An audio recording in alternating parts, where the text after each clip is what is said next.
Hi అండి, welcome to our channel. నేను ఇప్పుడు చదివి వినిపించబోయే కథ నాన్న. రచన కొచ్చెర్లకోట ఎస్వి నరసింహారావు గారు. ఇప్పుడైతే కథలోనికి వెళ్దామా? కథలోనికి వెళ్ళే ముందు స్మాల్ రిక్వెస్ట్ ఫ్రెండ్స్, మొదటిసారిగా నా వీడియోని చూస్తున్న వారు ప్లీజ్ సబ్స్క్రైబ్ చేసుకొని చూడండి, అలాగే మీ ఫ్రెండ్స్కి కూడా షేర్ చేయండి. ఇప్పుడైతే కథలోనికి వెళ్దామా? నా పిల్లలకి కొత్త సంవత్సరం బహుమతిగా ఇంత పెద్ద సాక్ ఇవ్వాల్సి వస్తుందని నేను ఎప్పుడూ అనుకోలేదు. వాళ్ళకి ఈ విషయం ఎలా చెప్పాలో అర్థం కావడం లేదు. అంతెందుకు, ఈ వార్త ఇంకా నా శ్రీమతి చెవినే వేయలేదు. నేను ఒక సాఫ్ట్వేర్ ఉద్యోగిని, మంచి కంపెనీ, చాలా మంచి జీతం, అంతా ఒక పద్ధతి ప్రకారం నడిచిపోతుంది అనుకుంటుంటే మా కంపెనీ వాళ్ళు కూడా రెసిషన్ బూచ్ని చూపించి ఎక్కువ జీతం తీసుకునే ఎంప్లాయీస్ కొంతమందిని ఇంటికి పంపించే క్రమంలో నన్ను కూడా వచ్చే నెల నుంచి రావక్కర్లేదు అని చెప్పేశారు. నేను అస్సలు ఊహించిన పరిణామం. మిగతా విషయాలన్నీ పక్కన పెట్టేస్తే వెంటనే గుర్తొచ్చింది మాత్రం మా పిల్లలకి నేను ఇచ్చిన మాటే. జీతం రాకపోతే ప్రతీ నెల నా కమిట్మెంట్లు ఎలా మీట్ అవ్వాలి అనుకునే ఈ పరిస్థితిలో మా ఫ్యామిలీ ఎప్పటి నుంచో ప్లాన్ చేసుకున్న సింగపూర్, మలేషియా, బాలి ట్రిప్కి అడ్వాన్స్ కట్టడానికి సమయం దగ్గర పడింది.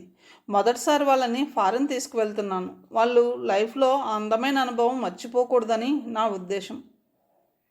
అందుకే పిల్లలతో కలిసి నెట్లో సెర్చ్ చేసి వాళ్ళని ఎగ్జైట్ చేసి మరీ చాలా ప్లాన్స్ వేసుకున్నాం. పాపం మొదటి నుంచి నా భార్య మనస్విని అడ్డం కొడుతూనే ఉంది, అంతా హైఫై ట్రిప్ వద్దని. ఇప్పుడు నేను ఇరకాటంలో పడిపోయాను. పిల్లల్ని అంత ఊరించి హడావుడిగా పాస్పోర్ట్లు తీయించి వాళ్ళు ఫ్రెండ్స్కి గొప్పగా చెప్పుకొని అంతా అయ్యాక ఇప్పుడు వెళ్ళట్లేదు అంటే ఎలా రిసీవ్ చేసుకుంటారు అనేది నా బాధ. చూద్దాం, డబ్బులు కట్టడానికి ఇంకా వారం ఉంది. ఈలోగా అద్భుతం ఏదో జరుగుతుందని కాదు, కానీ పాజిటివ్ థింకింగ్ నాకు అలవాటు.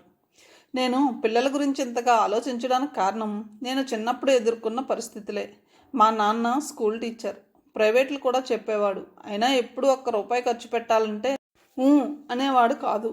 నిజం చెప్పాలంటే చిన్నతనంలో నాకైతే ఏ సరదా తీరలేదు. నాకు ఒక అక్క, తను ఏది అడిగేది కాదు. నేనే ఎక్కడికైనా వెళ్దామని, మంచి బట్టలు కావాలని, సైకిల్ కావాలని అమ్మ దగ్గర మారం చేసేవాడిని. పాపం అమ్మ ఏం చెప్పలేక నన్ను ఊరుకోబెట్టలేక సతమతమయ్యేది. సినిమా అంటూ 4-5 సార్లు గోల చేశాక నన్ను తన డొక్కు సైకిల్ ముందు కూర్చోబెట్టుకుని తీసుకెళ్ళి బెంచ్ టికెట్ కొని సినిమా చూపించేవాడు నాన్న. ఇంటర్వెల్లో వేరుశనక్కాయలు కొనిపెడితే నాకు పండగే. మళ్ళీ తను కొనుక్కునేవాడే కాదు. నాకు ఆయనది మహా పిసినుగొట్టుతనం అనిపించేది.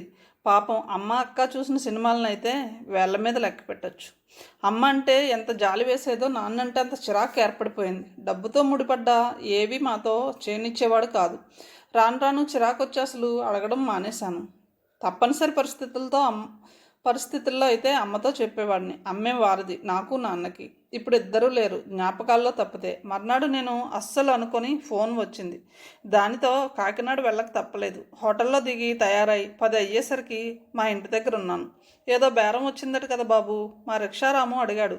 అతను తన భార్య మా ఇల్లు కనిపెట్టి చూసుకుంటూ వెనకాల చిన్న పాకలో ఉంటున్నారు. నిజానికి మా ఇల్లు అంటే 100 గజాల్లో చిన్న రేకుల షెడ్. దాంట్లో అన్నేళ్ళు ఎలా ఉన్నామో ఇప్పుడు చూస్తే ఆశ్చర్యం అనిపిస్తుంది. ఆ షెడ్ కూడా మొత్తం శిథిలమైపోయింది. అమ్మేద్దామని అనుకుంటుంటే సరైన బేరం రాక చూస్తున్నాను. మొన్ననే ఫోన్ వచ్చింది, ఈరోజు మాట్లాడుకుందాం రమ్మని. రాము మా ఇంటి తలుపు తెరిచాడు. లోపలంతా దుమ్ము పట్టేసింది. నాన్న ప్రైవేట్లు చెప్పే చిన్న రూమ్లోకి వెళ్ళాను. అక్కడే నేను చాలా ఏళ్ళు ట్యూషన్ చెప్పేవాడిని. ఎదురుగా నాన్న అల్మరా కనిపించింది. చిన్నప్పుడైతే అది ముట్టుకునే సాహసం చేసేవాళ్ళం కాదు. తలుపు తెరిచి చూస్తే ఒక అరనిండా పాత డైరీలు పేర్చి ఉన్నాయి. ఒకటి తీసి చూశాను. అది నా చిన్నప్పటిది.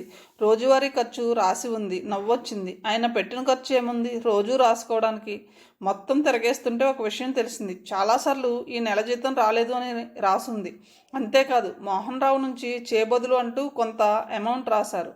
మోహన్ రావు మామయ్య మా నాన్న క్లోజ్ ఫ్రెండ్, బిజినెస్ మ్యాన్, మంచి మనిషి. 3-4 నెలల తర్వాత జీతం వచ్చింది. మోహన్ రావు అప్పు తీర్చాను అని రాసుంది. ఇంకో డైరీ తీశాను, అందులోనూ ఇంతే. ప్రతి నెల దరిదాపుగా ఇదే తంతు. ఇప్పటి వరకు ఈ విషయం నాకు తెలియదు. అంతేకాదు ఇంకొన్ని కొత్త విషయాలు తెలిసాయి. ప్రతి నెల 2 రికరింగ్ డిపాజిట్లు కడుతున్నట్టు రాశాడు. ఒకటి మా అక్క విశిష్ట పెళ్ళికి, రెండోది నా చదువుకి అట.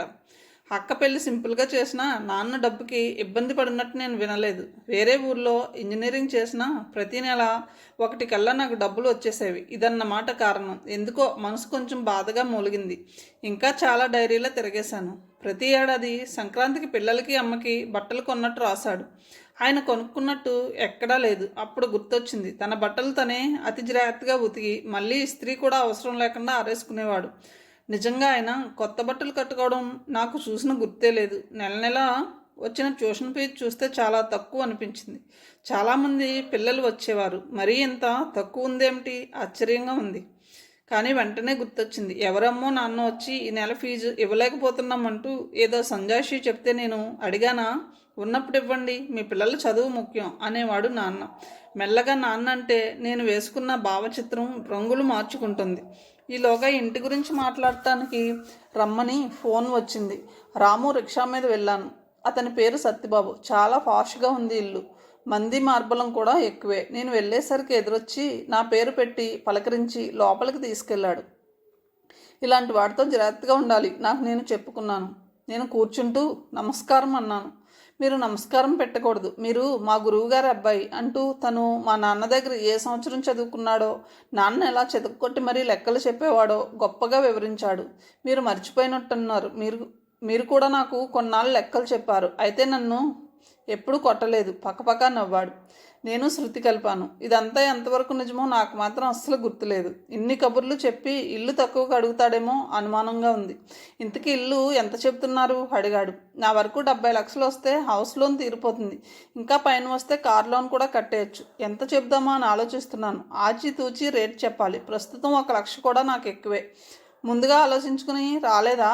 నవ్వాడు. ఏమైతే అయిందని ఒకటి అనుకుంటున్నాం అన్నాను. అబ్బో నవ్వాడు. గురువుగారి దగ్గర బేరం ఆడకూడదు. ఇంకో మాట ఏమైనా చెబుతారా అన్నాడు. నాకు ఈరోజే అర్జెంటుగా అమ్మేసే అవసరం కూడా ఏం లేదు బెట్టుగా అన్నాను. నిజానికి ఎక్కువ చెబుతున్నారు, మీ ఇష్టం. నేను నవ్వి లేచేశాను. ఇంకో మాట ఏమైనా చెప్తే ఆలోచిస్తాను అన్నాడు. ఏమనుకోవద్దు, అదే చివరి మాట అన్నాను. ప్రస్తుత నా పరిస్థితిని బట్టి నిజానికి కొంత తగ్గాలి, కానీ ఎందుకో అస్సలు తగ్గబుద్ధి వేయలేదు. రాముని ఆ డైరీలన్నీ హోటల్ రూమ్కి తెమ్మన్నాను. వాటిని తిరగేస్తుంటే చాలా విషయాలు అర్థమయ్యాయి. నాన్నది పిసినారితనం కాదు, తక్కువ ఆదాయం వలన తప్పని అతి జాగ్రత్త మాత్రమే. ఈలోగా డైరీల మధ్య నుంచి నాన్న దస్తూరితో రాసున్న ఒక పేపర్ బయటపడింది. కుతూహలంతో చదవడం మొదలెట్టాను. ఇది ఎవరైనా చదువుతారనో చదవాలనో రాయడం లేదు, కేవలం నా తృప్తి కోసమే. నాకు తెలుసు, నేను ఘోరంగా విఫలమైన తండ్రిని. పిల్లల చిన్న చిన్న కోరికలు కూడా తీర్చలేకపోయాను. పాపం, చిన్నతనం. పైగా మా తోడలు పిల్లలను చూసి మా అబ్బాయి ఏమైనా కావాలి అని గొడవ చేస్తే విననట్టు ఉండేవాడిని. లోపల ఎంతో బాధని దిగమింగుకొని చదవడం ఆగిపోయింది. అక్షరాలు నా కన్నీళ్ల వలన అలుక్కుపోయాయి. కొన్ని క్షణాల తర్వాత మళ్ళీ మొదలెట్టాను. పంచడానికి ఏమైనా ఆస్తులు ఉంటే ఇవి ఉన్నాయి, అవి ఉన్నాయి అంటూ పిల్లలు గర్వంగా చూపించుకోవచ్చు. అదే నాలాగా ఇల్లు గడవడానికే కష్టంగా ఉండి అప్పులున్నాయంటే ఏం చూపించాలి? ఆత్మన్యూన్యతతో కుంగిపోవడం తప్పితే అమ్మాయి పెళ్ళి అబ్బాయి చదువు గట్టెక్కించడానికే నేను యాతన పడాల్సి వచ్చింది. తను ఏనాడు ఏమీ అడగకపోయినా నా భార్యను కూడా ఎప్పుడూ సుఖపట్టలేకపోయాను. ఈ జీవితం ఇలాగే గడిచిపోయింది. ఈ ముసలితనంలో నా ముఖ్య కోరిక, నేను మా అబ్బాయికి భారం కాకూడదు. మళ్ళీ ఆగిపోయాను. గుండె బరువెక్కింది. నిజమే, ఆయన ట్యూషన్ చెప్తూ వెళ్ళిపోయాడు. కళ్ళు నీటితో నిండిన మనసు ఆ అక్షరాల వెంట పరిగెడుతుంది.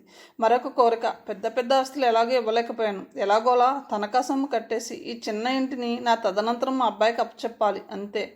నాన్న అంటే నాకున్న అభిప్రాయం మొత్తం మారిపోయింది. అమ్మ కష్టం కళ్ళకు కనబడింది. నాన్న తన కష్టం కనపడనీయలేదు. నేను అర్థం చేసుకోలేకపోయాను. తిరుగు ప్రయాణంలో రైల్లో కూర్చొని ఆలోచిస్తుంటే ఈ మధ్యనే అక్క పంపిన ఒక వాట్సాప్ మెసేజ్ గుర్తొచ్చింది. ప్రకాష్ పనసకల్ల రాసి తనికల్ల భరణి చదివిన నాన్న ఎందుకో వెనకపడ్డాడు అనే కవిత ఇప్పుడు వింటుంటే ఒక్కసారి దుఃఖం పొంగుకొచ్చింది. గబుక్కున్న టాయిలెట్లోకి వెళ్ళి మనస్ఫూర్తిగా ఏడ్చాను.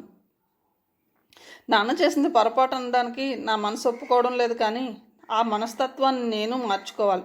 పిల్లల్ని నొప్పించకూడదని ఆలోచిస్తూ నా సమస్యలను వాళ్ళ దృష్టికి తీసుకెళ్ళకపోవడం సరైన పద్ధతి కాదని నాకు తెలిసి వచ్చింది. నాకు ఇంక్రిమెంట్ వస్తే గొప్పగా చెప్పాను.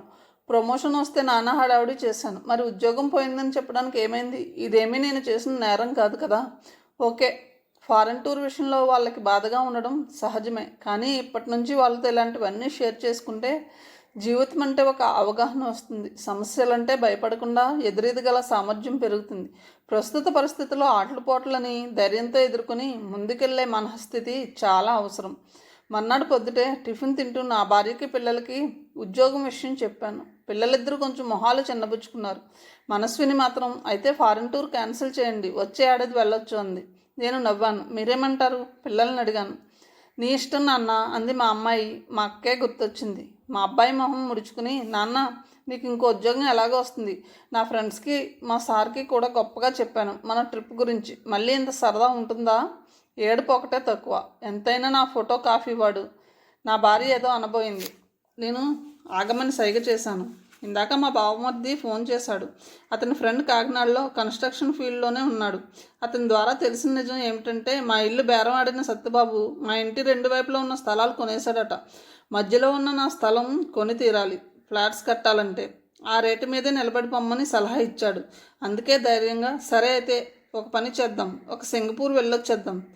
అది అంత హైఫైగా కాకుండా కొంచెం బడ్జెట్లో ప్లాన్ చేద్దాం అన్నాను. అంతే, పిల్లలిద్దరు మొహాలు వెలిగిపోయాయి. ఇంకో విషయం, ఈ ట్రిప్పు స్పాన్సర్ చేస్తుంది మీ తాత. అవునా అన్నట్టు చూశారు ఇద్దరు. తాత గురించి మొదటిసారి వాళ్ళకి గొప్పగా చెప్పాను. నా భార్య కూడా కొంచెం ఆశ్చర్యంగానే చూస్తుంది. చివరికి అలవాటుగా అన్నీ చక్కబడ్డాక ఈసారి ఇంకా మంచి టూర్ ప్లాన్ చేద్దాం అన్నాం. అదిగో మళ్ళీ ప్రామిస్ చేసేసారు. వాళ్ళు దాన్నే పట్టుకుంటారు. గయ్యి మంది మనస్విని. అదే నాన్నగా నా వీక్నెస్. నవ్వాను. పిల్లల ఆనందం కంటే ఏ తండ్రికైనా కావాల్సింది వేరే ఏముంటుంది? కథ సమాప్తమండి. కథ మీ అందరికీ నచ్చిందని అనుకుంటున్నాను.